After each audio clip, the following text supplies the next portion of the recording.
Assalamu alaikum. I'm Dr. Adil Sarfraz. Professionally, I'm a veterinarian and informally, I'm a student of global politics and comparative constitutional studies. Recently जो supreme court का decision आया है कि पूरे मुल्क में election करवाए जाएं, उस पर एक तरफ पीटीआई वाले बहुत ज़्यादा खुश हैं, स्लोगन्स रेज कर रहे हैं, जबकि दूसरी तरफ पीडीएम वाले बहुत ज़्यादा नाराज़ हैं या इस डिसीजन को क्रिटिसाइज़ करें या बिल्कुल ही खामोश हैं। एक्चुअली बहुत ही कम लोगों को इस बात का अंदाज़ा है कि current political situation of the country के अंदर मुल्क में इलेक्शन करवाना नियरली इम्पॉसिबल है।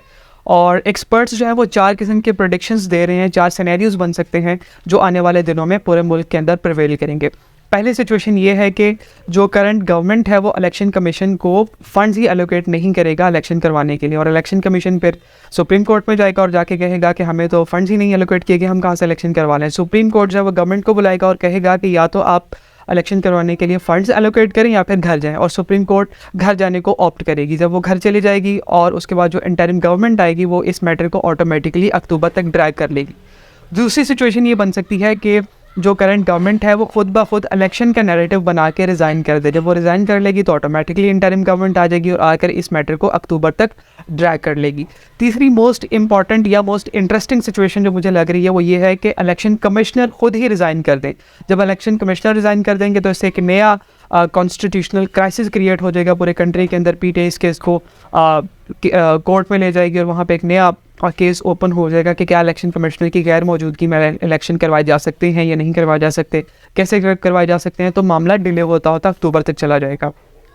चौथी सिचुएशन ये बन सकती है कि अगर मान भी लिया जाए कि सारे के सारे स्टेक होल्डर्स इलेक्शन करवाने के लिए विलिंग हैं और इलेक्शन होने देंगे, फिर भी जो ROs की लिस्ट तैयार हो रही है, इलेक्शन कमीशन जो अपना होमवर्क कर रहा है, स्पेशली पंजाब के अंदर जो ROs की लिस्ट तैयार हुई है उस पर एतराज़ करेंगे पीटीआई वाले कि इन्होंने अपोजिशन की अपोजिट पार्टी की फेवर में काम किया है या हमारे अगेंस्ट काम किया है। तो इस चीज़ पर भी सवाल उठाए जा सकते हैं।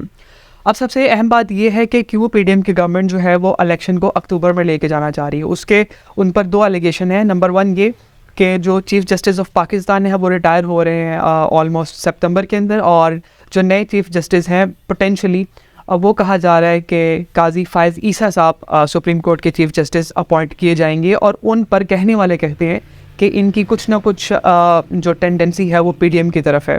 और सेकंड इंपॉर्टेंट थिंग इज़ कि जो प्रेसिडेंशियल टर्म है वो भी सितंबर के अंदर एंड हो रही है, और उसके बाद जो प्रेसिडेंट आएंगे वो मोस्ट प्रोबेबली सादिक संजरानी साहब हैं, और उन पर भी यही एलिगेशन है इनकी टेंडेंसी पीडीएम की तरफ है।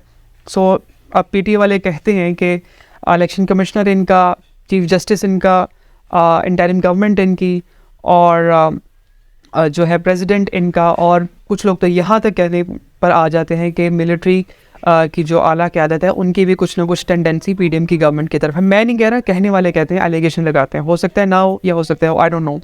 So this was all about the current analysis of the decision of the Supreme Court.